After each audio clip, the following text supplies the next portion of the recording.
I've been street performing since 2012, so about 5 years or a little bit more. It's basically putting your art out to people who hadn't seen it before. I think it's the best testing ground because when people who weren't expecting to see you, weren't paying to specifically go and see you, are your audience, then it really shows that you have to be really good. It's not in the way. I've been busking for just over 6 months now, so it's still quite fresh. Today is my first day on Burke Street. For the Burke Street Mall, there's always been auditions that they hold to make sure that it's not just anybody who comes into the mall and busks. There's something really, I don't know, I think people that are walking past seem to just really get engaged with, I think, street performers.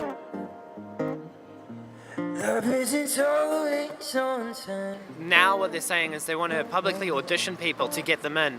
And I think it's a little unfair because, first of all, you never know what's happening with people's vibe that day. It's always changing. So if people are just not in a good mood, that's going to affect you not getting in the mall. Or if you ask all your friends and family to come down and you have 1 million supporters and the council don't know, you're going to get in. So it's a little bit biased in that way. The Burke Street auditions, I actually agree with it. A lot of people think that the general public is going to choose who gets in or who does not.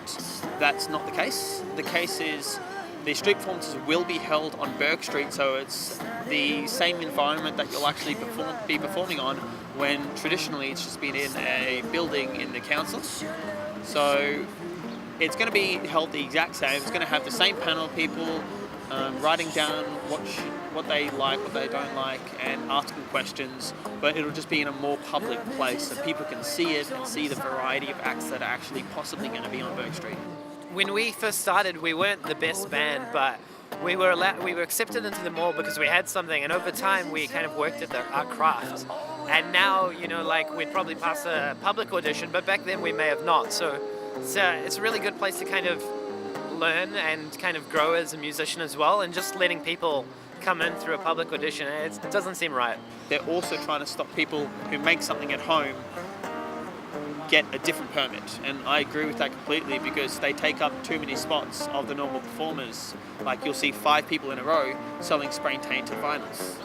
I've been busking 4 years and 9 months.